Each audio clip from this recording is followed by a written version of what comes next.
count him not among your friends who will retail your privacies to the world. Man, what a line. I wish I could speak with that sort of confidence.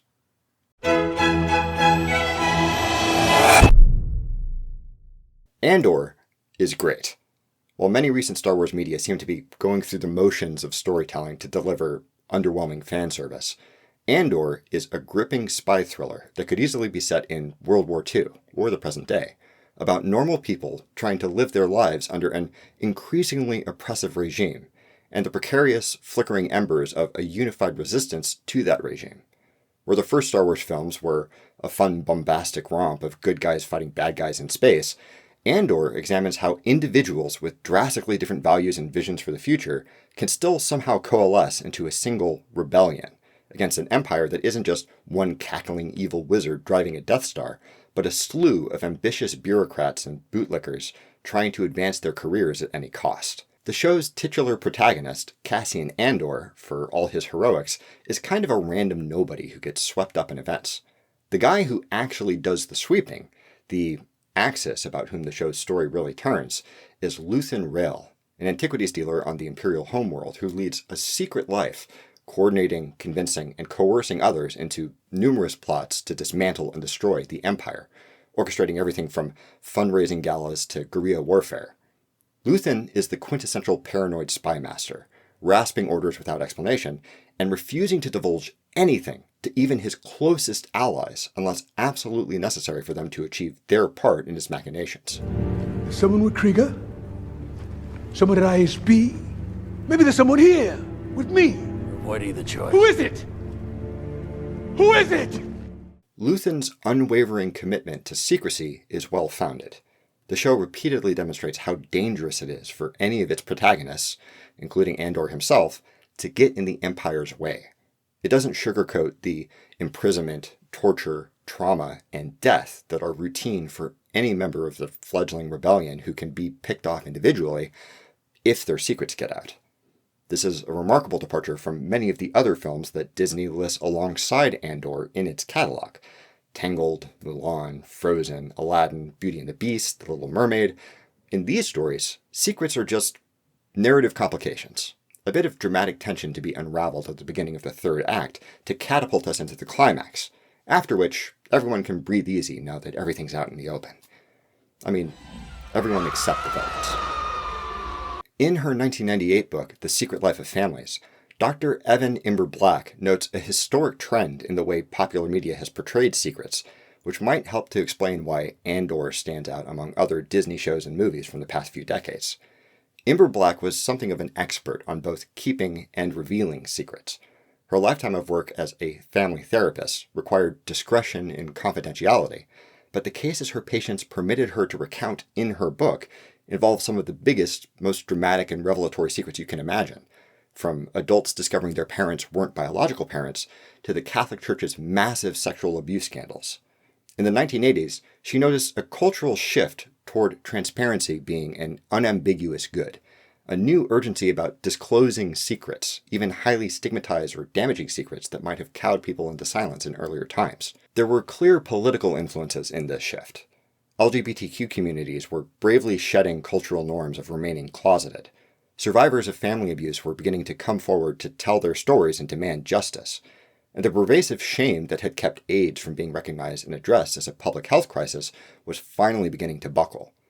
Marginalized communities were discovering newfound strength by confronting their stigmas in public. But Imber Black also notes the explosive popularity of afternoon talk shows, featuring dramatic interviews with celebrities confessing their most intimate struggles to Oprah Winfrey or Larry King, and non-celebrities confessing their secret lives to friends, family, and a cheering studio audience on Jerry Springer or Ricky Lake. She says, as the arena of the unmentionable became smaller and smaller, a more dangerous cultural shift was also taking place. The growth of the simplistic belief that telling a secret, regardless of context, is automatically beneficial. This belief, promulgated by television talk shows and media exposés, has ripped secrecy and openness away from their necessary moorings in connected and empathic relationships.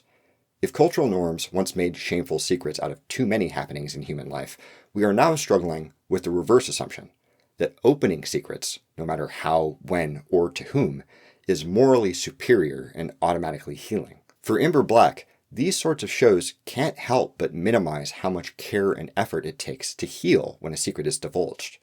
To create a marketable entertainment product, they end up implying that anyone can easily unburden themselves on national television and achieve acceptance and closure in the next 55 minutes, plus commercials, rather than carefully deciding how to break the news and to whom, then painstakingly rebuilding trust and mending relationships over years, or decades, or never. Pop psychology and self-help books reinforce this message, suggesting that secret-keeping was universally toxic for relationships and emotional well-being and should be dealt with as quickly as possible. According to Ember Black, this has led an astounding number of misguided people to ruin weddings or holiday gatherings by dramatically announcing family secrets to the room, folding their arms, and expecting everything to get better in time for dessert. She argues that this cavalier treatment of secret-telling as entertainment also flattens the complexities of why secrets come into being. She says, "No family wakes up one morning and says, 'Let's make a secret.' Searching for the origins of what is concealed and what is revealed leads inevitably beyond the boundaries of any given family into a wider world of history, culture, power, and politics. Sometimes, secrecy is the last refuge for people who would otherwise be targets for those forces." Ember Black notes that slaves in the U.S. would conceal marriage or communal gatherings from their masters, as both carried the potential for severe punishment or death if discovered, and that domestic abuse shelters routinely keep their occupants' locations secret, so their abusers can't hurt them for seeking help. Vulnerable people may not always be in a position to defend themselves from powerful individuals and institutions, but you can't project power over something you can't find. Just ask the snipers in this picture. Somewhere. This principle also works in the other direction. Ember Black's work with the Catholic Church revealed just how effective an internal culture of secrecy can be at shielding powerful institutions from accountability to the public they purportedly serve. No notes, no records. None of you were here. She suggests the fairly recent obsession with living secret-free, no matter what, is trying to create a one-size-fits-all answer to a question that is necessarily nuanced, requiring a careful assessment of the individuals involved, their relationships, how secrets impact them, the context and power dynamics at play, and the way secrets can create space to live free of consequences, which are sometimes just as bad as you might imagine. It's certainly harder to be judicious about what we divulge to whom, to game out who really needs to know what, or who might spill the beans, and to keep enough of a poker face so we're not giving anything away. Fortunately, the notion that keeping secrets is always this onerous emotional burden that leaves people anxious, distant, and depressed might stem from a misunderstanding. In a 2023 paper, Michael Slepian and colleagues waded into the abundant literature on the psychology of secret-keeping and argued that we've been missing an important distinction.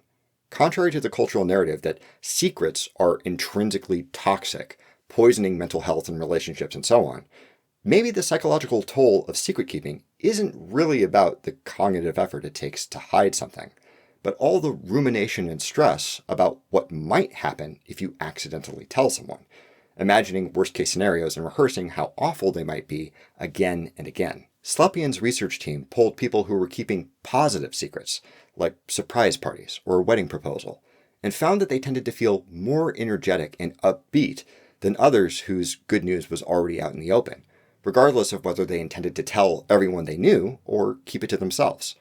They argue this effect is best explained by the fact that keeping good secrets is intrinsically motivated, while keeping bad secrets is externally motivated. If you're keeping something to yourself because you're scared of the consequences if it ever gets out, it's understandable that you'd start to feel powerless and trapped. If you're waiting for the right time to divulge it for maximum effect, like a killer Secret Santa gift, or because it's something special and private, just for you to enjoy, like a pet name for your spouse, it probably makes you feel more powerful and in control. Sometimes the distinction is just a matter of how we frame the situation.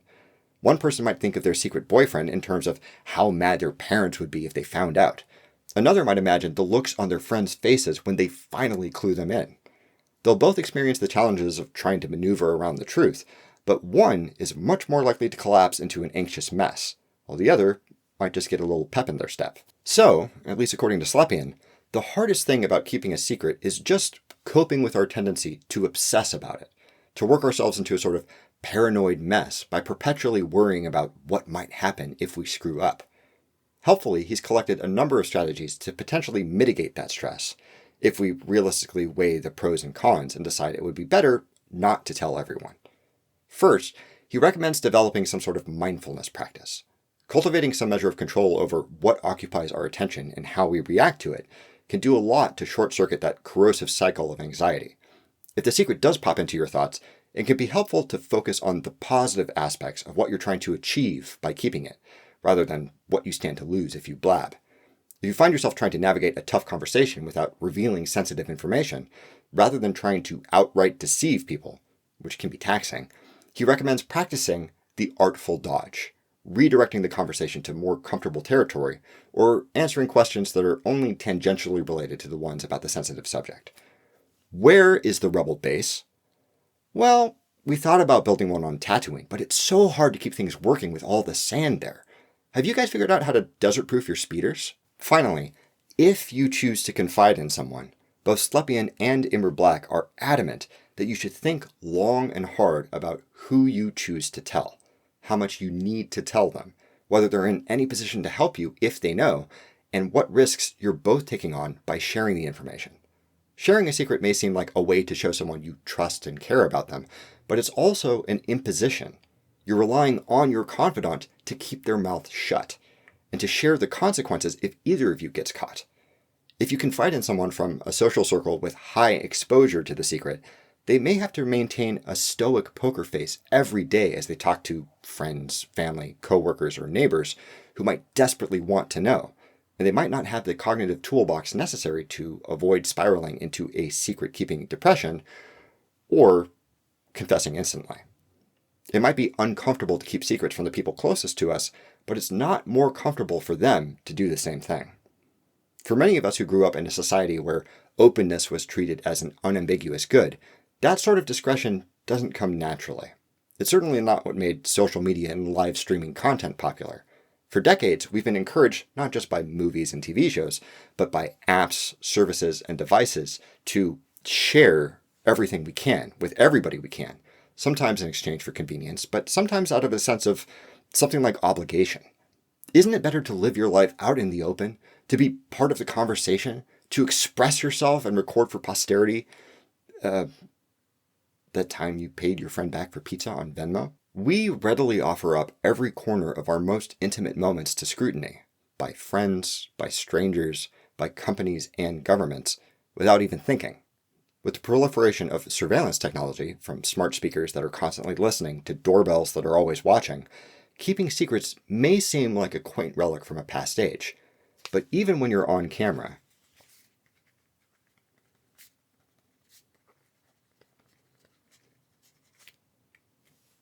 it's just a question of practice. Luthen, Oh dear, you found me. what are you doing here? I'm afraid that's a secret. Do you think the pendulum of secret-keeping and transparency has maybe swung too far towards one extreme for individuals and the other for institutions? Do you have some private part of your life that you keep to yourself, like a diary?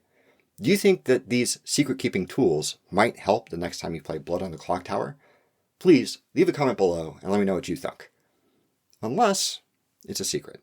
Thank you very much for watching. Don't forget to blah, blah, subscribe, blah, share. And don't stop thunking.